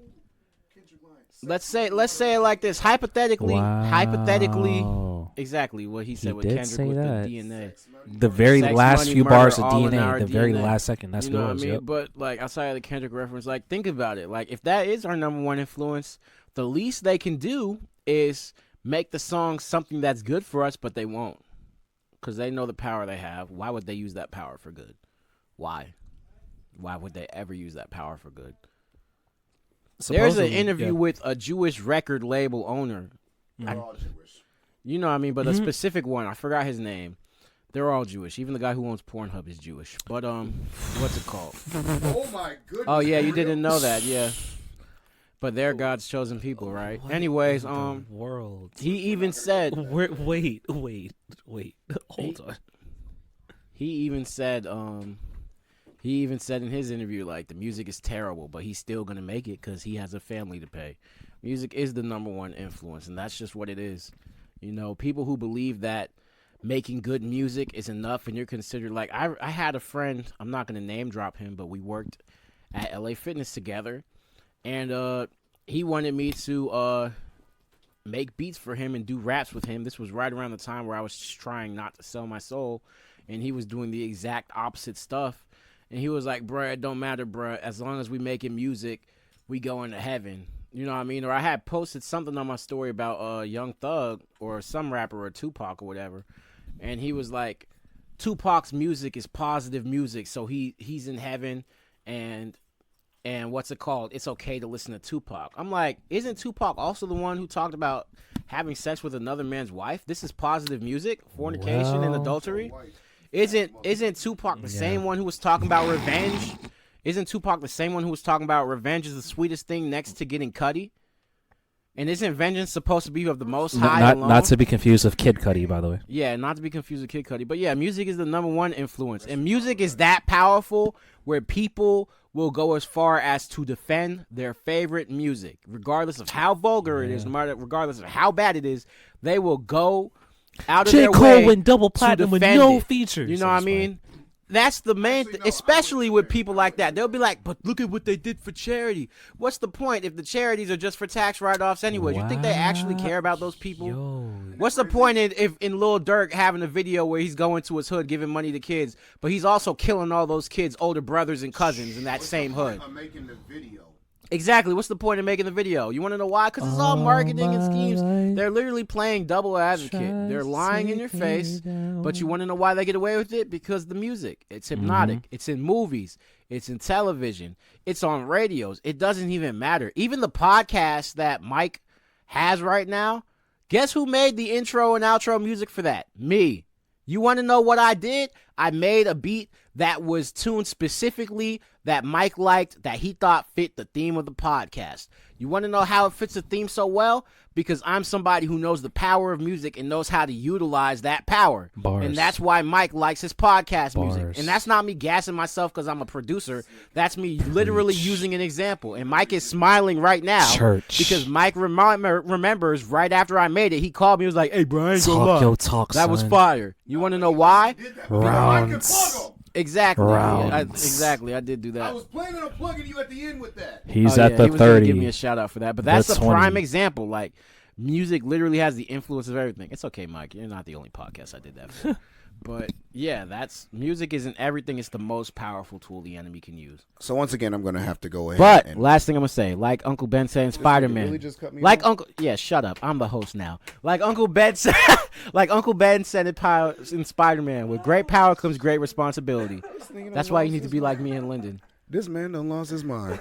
All right. Anyway, I'm the host now. I have to go, and I'm gonna just go ahead and answer the same thing that once again. But yeah, music definitely has power over all of us. Like you said, they had proven that certain frequencies of music can heal certain things, and certain frequencies can activate certain things within your body, whether like actually healing properties, certain things in your immune system. Certain frequencies can activate your libido without even words. Yep. That's what folks don't even realize. Like, yeah, R&B is great. I love it. I love all my ballads and everything. But you don't even have to have lyrics in some of those songs, and it would still be sensual music. And it's funny you mentioned that, because literally there is a certain song that I don't play anymore. But in one of my previous partners, they were somebody who didn't even like doing sexual things in any capacity. And there was one song that I knew to play that would immediately make them interested in doing explicit sexual things. It's literally how it is. And once you understand that and you can manipulate that. My dad, the other day, was literally talking about songs that he used to put on that would put girls in the mood. It literally is a real thing. Yeah, definitely. And even to show the power of this, like, I've shared before in the podcast that I had to cut out the R&B. Like, I love R&B. I had to cut out listening to so much of it. Like, now, if I listen to R&B, it might be once every few months. I might listen to it for a couple hours, because I learned that, first off, I was listening it to, like, every day, and what was happening was I couldn't figure out, why am I always horny? Why do I always want to have sex? Why am I having so many sexual dreams now? And it wasn't until the Holy Spirit really talked to me about like what I was putting in my spirit. And it was like, if you're going to keep putting sex in your spirit, that's what you are going to become. Yep. If you put murder in your spirit, those are the thoughts you're going to have. Yep. If you put depression in your spirit, that's what you're going to exhibit. For all the people that love country, I love country music too, but you can't listen to the depressing one. You gotta listen to the country music that's about God or the one that's basically about love. It's like R&B. But regardless, you do listen to depressing music, whether it comes whatever genre it's from, and you wondering why you're depressed. You listening to mad aggressive music, and you wonder why you on 10 all the time and work mad as can be.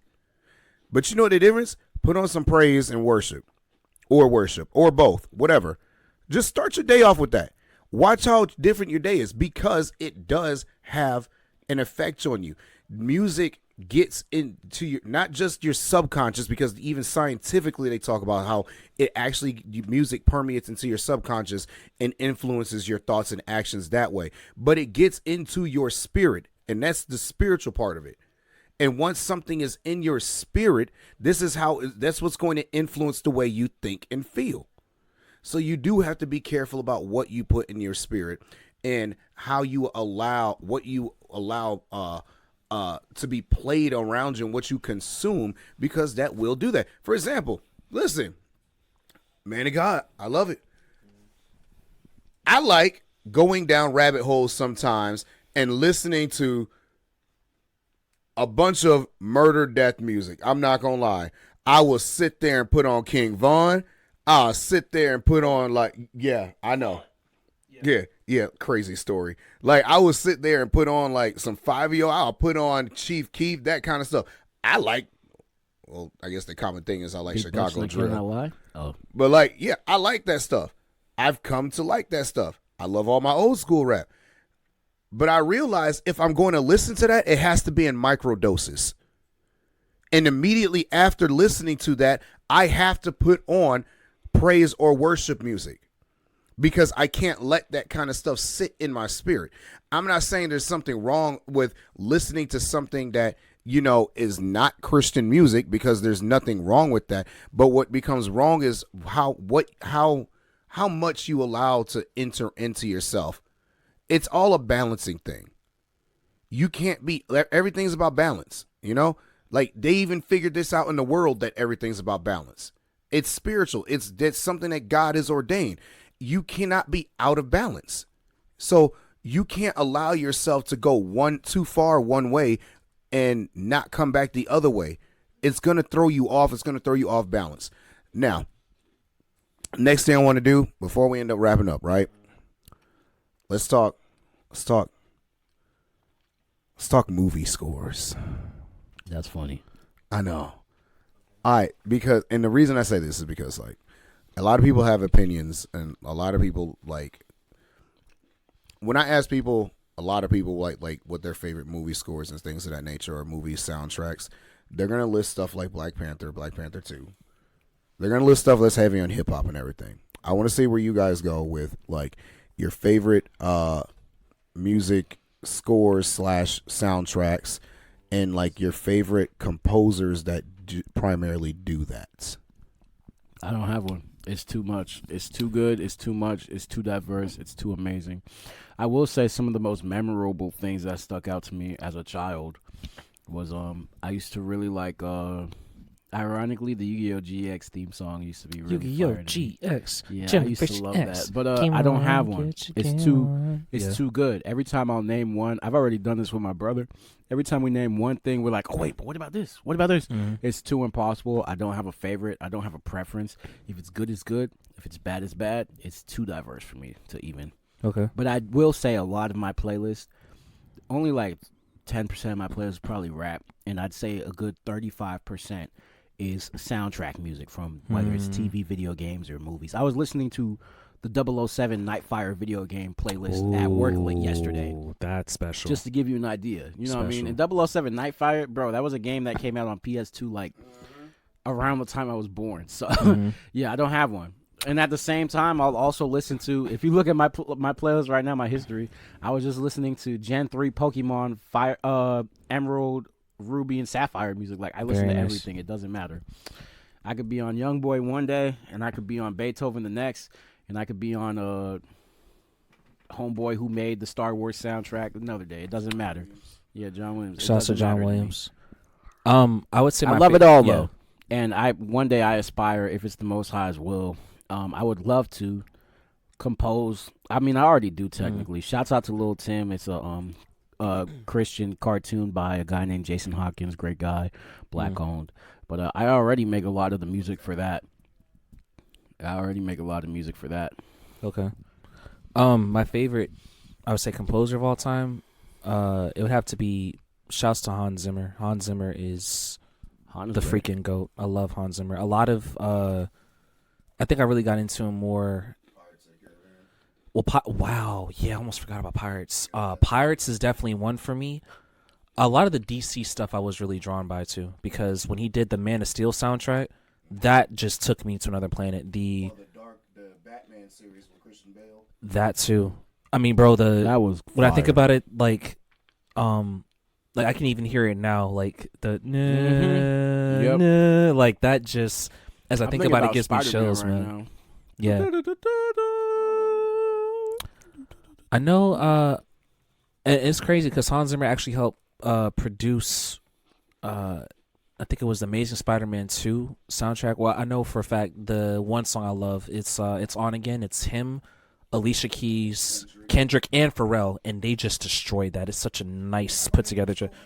Nigga live, but this is bigger than Charm. This is for the warrior. This is. I know that word for word. That was perfect. But yeah, I would say Hans Zimmer, man. Hans Zimmer is a legend. A lot of my favorite movie scores, I would say, he has produced. Everything from Man of Steel to Marvel, to you name it. So yeah, definitely shouts to Hans Zimmer. I'll also go as far as to say Jim Johnston. Jim Johnston, if you're really into WWE or like, you know, a lot of their production, Jim Johnston is responsible for a lot of the creations of their songs, like classic. Like, yeah, so those are my two top favorites. Just phenomenal. Bow down to doom doom doom doom doom. Yeah, Motorhead's definitely that was, I think that was Motorhead, yeah. But Jim Johnston did a lot of the generic WWE themes, like Chris Jericho's, Stone Cold's, like, which is so crazy. Like, he's such a. Remember when Meek Mill sampled Undertaker to diss Drake? A lot of people That was didn't like wild. that diss track. I was one of them. mostly because of the beat. No disrespect to I love Meek Mill, but yeah, him. I liked it was just because bad. of the beat. I thought that beat was fire. When I first heard it, I was like, nah. Now when Drake did, and not to get off topic, but when Drake did back to back, I was like, The thing with Drake is I can't respect him because I can't trust what's him and not. And okay, that's fair. you know what I mean? And I hate to sound like that guy, but No, but to be if honest, a you lot of have people. a ghostwriter. Yeah, I'll still listen to your music if I like it, but I'm not gonna. but I don't say think you're wrong. Like it, I don't think you're wrong on that end, though. Joe Budden said when he was like, "Is it you? Am I really dissing you, or do I need to go after Quentin?" Ooh, yeah. Because you not writing what you say. And that's no disrespect to people who have had other writers. But rap is a little different. Like, I just think it's so wild that I mean, like I've written for other rappers, like I get it, but But, like, yeah. I just feel like if you're writing about something that's about your life experience, then you have to be able to write it. Exactly. And most rap is about your life experience. Mm-hmm. Which, to that extent, I also feel like a lot of people like, well, yeah, get on Drake and just different artists about, because you know the thing about rap is like it's almost like an insult if you claim that you wrote something but somebody else definitely wrote it for you. It's like that's not somebody else have very one of corny. these cookies. I'm trying not to be super fat right now. But yeah, that's my take on that. No, sir. They broke my diet for that. All right, so back to the original question. I'm gonna go ahead and put my little thing in. I like, as far as like the score and theme music and everything. So the reason I asked this question is because I recently got Josiah to watch Lord of the Rings, Yes, The Fellowship, it's pretty good. and he's gonna be watching The Two Towers next. I know y'all all finna roast me. Yes, it's 2023, and I'm just now watching Lord of the Well, Rings. no, it's not. Well, I mean, it's never a bad time to start. Like, those are great movie franchises, and a lot of people, you'd be surprised, a lot of people haven't seen them, especially people in our community, because they look at it and go, "Oh, look at this fantasy stuff. That's weird." No, White boy nerd. It is. Those are great films with, and you can say it since you've seen the first one now. There's a lot of themes in those movies. There's a lot of relationships in those movies. It's not the about build-up's crazy. Yeah, it's not about yes, it's taking place in a fantasy land. It's not about it being a fantasy land. And it's not about one character. I know this. Yeah, It seems like I'm only on the first one that I just watched, which kind of seems centered around that one guy. But for the most part, I could tell this is a series where we're gonna fall in love with everybody. And Mike refuses to spoil for me whether or not Gandalf really died in that scene with the demon where he fell down. I think he didn't. I would just rather know ahead of time because I'm someone who doesn't care about spoilers, but he refuses to spoil it for me. But I'm also too lazy to look it up. I just told him he died. They're not scared to kill people. I feel like he also watched Boromir die, and he's like, but I can't believe Gandalf died. But we watched Boromir go out in such an epic way. His death was so epic and beautiful. I don't care about Gandalf's was kind of epic too, except Gandalf's was pretty weak. That's why I'm saying I feel like he's gonna come back. His death because you can't have a character that cool and just let him die like a punk. He's gonna come back. The last second fire whip that comes back up, it's kind of weak. Black Panther. Well, that's because the MCU. First off, the MCU for whatever reason. For whatever reason, the MCU likes to kill off their villains, where in the comics they weren't getting killed like that. Yeah. Like, Killmonger did not get killed by T'Challa. And Killmonger's way more fire in the comics. Way more fire. And it's not Michael B. Jordan's fault, it's the writing. Yeah, it's just the writing. Because Michael B. Jordan played that up very well. Shouts out to Creed. Right. But anyway. Side note, Creed needs to have a spinoff with Ivan Drago's kid. We need to see it. That would be nice. But anyway, so I say that, all right, so... Because I also we got saw him in into, Creed too, but I want him to like have his own series. I got Josiah into listening to that, yes. Watching the movie, which also got him into hearing Howard Shore's score for the first time. And I had played like Gollum's song, and yeah, Gollum's song was a good one, and it was another one I played when we were in the truck together. That was dope. It was dope. Right. So, and they got me going like, oh, you've never heard anything Howard Shore has done before. I was like, he's Lord of the Rings. I probably heard his stuff in other movies and didn't know it was right. him, But then it got me thinking, and I was like, all right, I love that. I love the Hans Zimmer, like, Linden said, for everything he's done. Really, for me, Pirates of the Caribbean. And also for me, because on Stranger Tides, or no, Dead Man Tell No Tales, because that's the one with Salazar. Yes. They had Rodrigo and Gabriela come in, because it became a full Spanish thing. So they were the primary people doing it, and he brought them in. And it made me discover them and fall in love with them, because they are traditional Spanish guitarists, and it is awesome. They even do covers for a lot of songs, like metal songs from like Metallica and all these other things. They're awesome. Spanish guitar is beautiful. It is amazing. So those, obviously, like, John Williams, because I mean Star Wars is epic, and he did the music that was, he did the score and everything that was in Jurassic Park. And then like, I mean, of course, the goddaddy of all producing and composition is Quincy Jones. It's like no competition. Quincy Jones wrote for Michael Jackson, of course. Yeah, there's no competition with Quincy Jones. Everybody's playing for second. What I'm mad at right now is I Googled just to see who would pop up the top number one, like, most important composers, and Quincy isn't one of them, which is whack as hell. That's 100% whack. Excuse my French. That's whack. Like, how? He's literally not on the list. That doesn't make any sense. Stupid. This man literally produced Thriller, which is considered. Not even just produce. It's the composition. Like, yeah, like let's even his so individual stuff. Like, he's got this track called "The Dude" that's really fire. Okay. Like, Quincy. I also want to point out one of this my is whack. other I'm favorite literally composers, looking, and he's not on here. I also meant to mention, and Quincy Jones is up there for me too. I'm mad I didn't mention Quincy, but another honorable mention for me. I love this dude, man. Everything he does is just like he can never really do wrong in my eyes. John Bellion. John Bellion is a absolute problem. If y'all don't know who John Bellion is, I strongly advise. Richard M. Sherman. Love John Bellion. Like, his work is top tier to me. He's an artist and like just a musician himself, but his production skills and what he's able to do. For context, The Monster by Eminem found Quincy and Rihanna. Jones. Oh, okay, you found it? Yeah, I found it. Dope. He's at the way bottom. That's insane. But continue. Now I was gonna say John Bellion and yeah, that's really wild. Yeah, John Bellion is up there for me. Matter of fact, The Monster, the song by Eminem featuring Rihanna, he actually wrote that song.